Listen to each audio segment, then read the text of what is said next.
Jet Airways एक बार फिर उड़ान भर सकती है। एक बार फिर आपको जेट एयरवेज के विमान आसमान में उड़ते दिखाई देंगे। एनसीएलटी ने कंपनी के रेजोल्यूशन प्लान को मंजूरी दे दी है। इसे कंपनी के नए ओनर कॉलरॉक कैपिटल और मुरारी लाल जालान ने भरा था।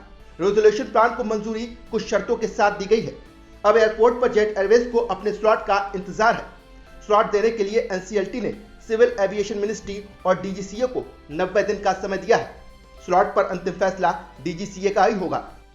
डोनेट कार्ड और वॉइस ऑफ स्लम जुड़कर दिल्ली और नोएडा के स्लम्स में गरीबों को फ्री ऑक्सीजन सप्लाईज प्रोवाइड करने का प्रयास कर रहे हैं। डिस्क्रिप्शन में दिए हुए लिंक पर जाकर डोनेट कार्ड पे अभी डोनेट करें। इन गरीब परिवारों का सहारा बने।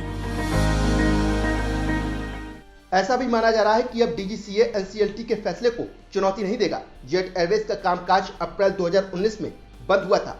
उस वक्त कंपनी के पास जो स्लॉट थे वो दूसरी एयरलाइन कंपनियों को अलॉट कर दिए गए थे। जेट एयरवेज की बोली को जलान कैलरॉक कंसोर्टियम ने जीत लिया था। अब जलान कैलरॉक कंसोर्टियम ही जेट एयरवेज को चलाएगा। रेजोल्यूशन प्लान को मंजूरी मिलने के बाद कंपनी के शेयर में जोरदार तेजी देखी गई। जेट एयरवेज का शेयर 5% चढ़कर 99 रुपए 45 पैसे पर बंद हुआ। घाटे और कर्ज के बीच जेट एयरवेज को अप्रैल 2019 में बंद कर दिया गया था। उस समय कंपनी के प्रमोटर नरेश गोयल को 500 करोड़ रुपए की जरूरत थी, लेकिन नरेश गोयल फंड का जुगाड़ नहीं कर पाए। कंपनी के पास कर्मचारियों की सैलरी और दूसरे खर्च चलाने तक के पैसे नहीं बचे। अंत में जेट एयरवेज के ऑपरेशंस को बंद करना पड़ा था। जेट एयरवेज बंद होने के बाद इसके करीब 17,000 कर्मचारी सड़कों पर आ गए थे। इसके बाद जेट एयरवेज को कर्ज देने वाले बैंकों के कंसोर्टियम ने नरेश गोयल को कंपनी के बोर्ड से हटा दिया था। जेट एयरवेज देश की पहली प्राइवेट एयरलाइंस कंपनी थी। समय के साथ साथ जेट एयरवेज की धाक एविएशन सेक्टर में जमती चली गई। 1993 में सिर्फ 4 बोइंग 737 विमानों से शुरुआत हुई।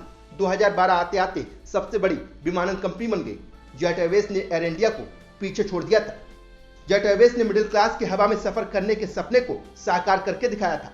जेट वाले नरेश गोयल ने ही सबसे पहले हवाई चप्पल वाले को हवाई सफर कराया था। यही वजह थी कि जेट देशवासियों की पसंदीदा एयरलाइन बन गई।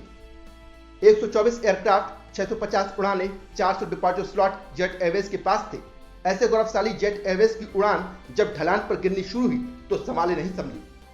मार्च 2019 में जेट एयरवेज का घाटा 5,535 करोड़ रुपए था। जेट एयरवेज बैंकों के 85 करोड़ रुपए का कर्ज लौटा नहीं पाई। 3500 करोड़ रुपए का लीजिंग फर्म का बकाया भी जेट एयरवेज चुका नहीं पाई। जेट के बेड़े में 120 विमानों से घटकर सिर्फ 16 विमान रह गए।